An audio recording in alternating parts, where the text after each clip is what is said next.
E se os maiores heróis da Marvel e DC se fundissem em um universo proibido?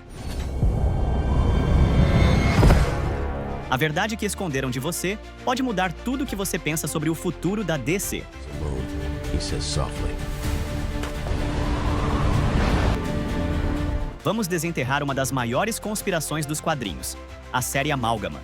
Um projeto tão ousado que a Marvel e a DC tentaram, mas que eles não queriam que você soubesse os detalhes completos.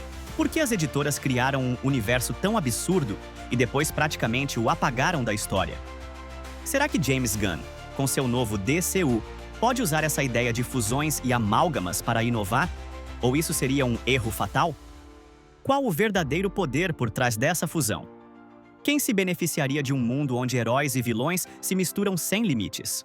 Prepare-se, porque hoje vamos mergulhar fundo nesta teoria e te mostrar o que a amálgama realmente significa para o futuro dos nossos heróis favoritos. Para entender a amálgama, precisamos voltar para 1997. Imagina a cena.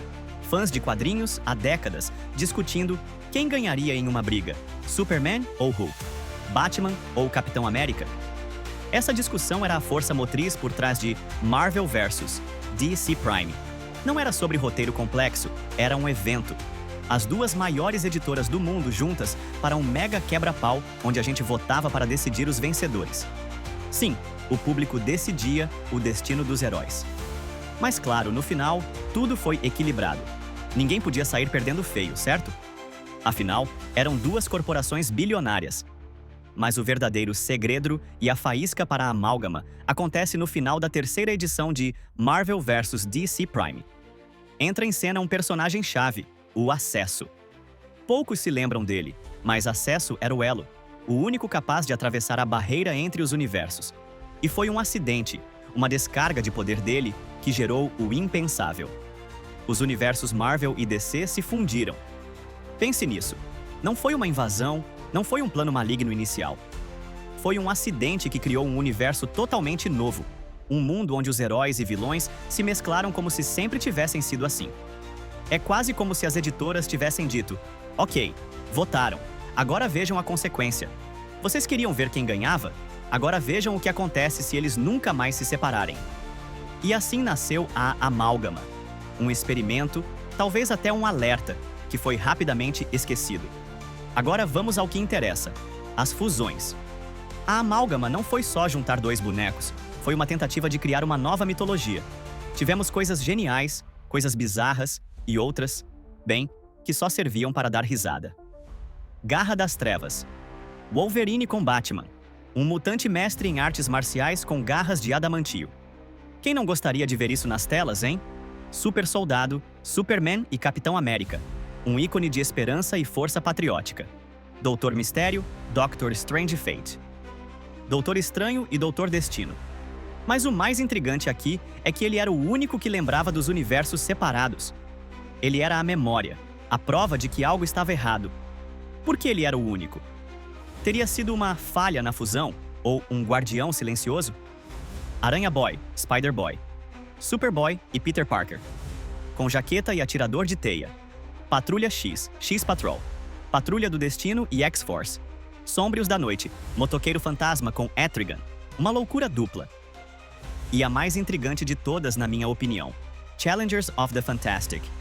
O quarteto fantástico com os desafiadores do desconhecido. Jack Kirby fundindo duas das suas criações mais icônicas. Isso mostra que, por trás da bizarrice, havia também um respeito enorme pela história dos quadrinhos. Eu acho que, em algumas dessas fusões, a criatividade foi simplesmente espetacular. Em outras, parecia que jogaram nomes num chapéu e tiraram. O Motoqueiro Fantasma com Etrigan. É uma ideia legal visualmente, mas conceitualmente, não sei. Mas o ponto é, eles ousaram. E essa ousadia é o que torna a Amálgama um projeto tão fascinante, mesmo que não tenha sido uma grande história de leitura. Mas essa audácia, essa quebra de barreiras entre universos tão distintos, levanta uma questão. O que acontecia na mente dos criadores quando decidiram que o Superman se tornaria um super soldado com a alma de Kal-El? Ou que o Doutor Estranho e o Doutor Destino seriam uma única entidade mística? Era um desafio imenso equilibrar as essências desses personagens sem descaracterizá-los completamente. A própria existência da amálgama questionava os limites da identidade heróica, provando que, no fim das contas, a imaginação é o único limite, ou talvez o único perigo. Então, por que um projeto tão ousado, com tanto potencial de discussão e fanservice, foi apagado? Minha teoria é: Amálgama foi um sucesso de curiosidade, mas um fracasso narrativo.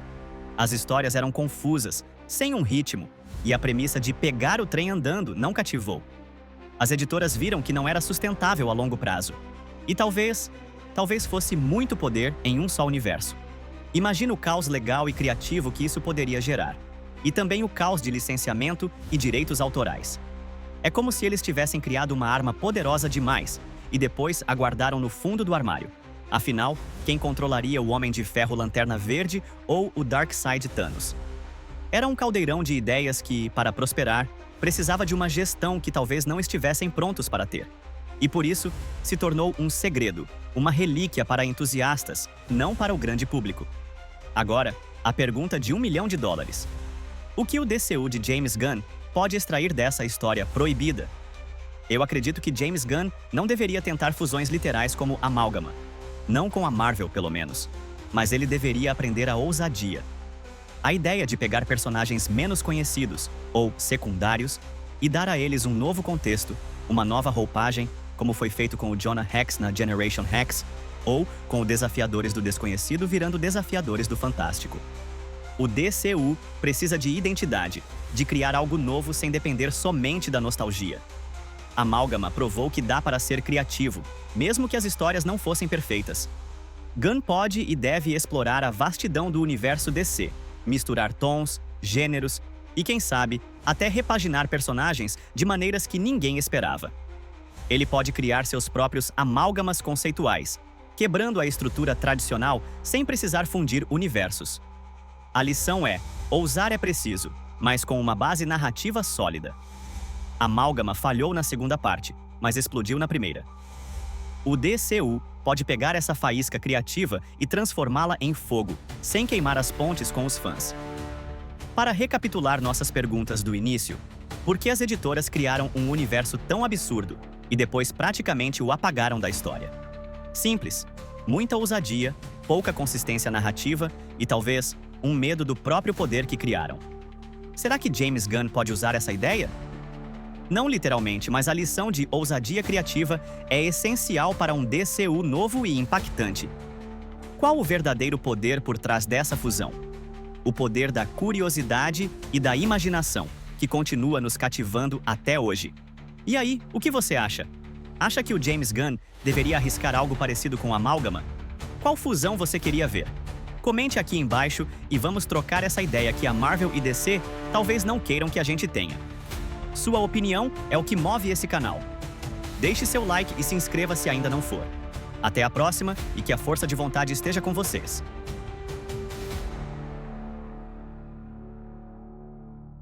Standing. Hulk is right behind him.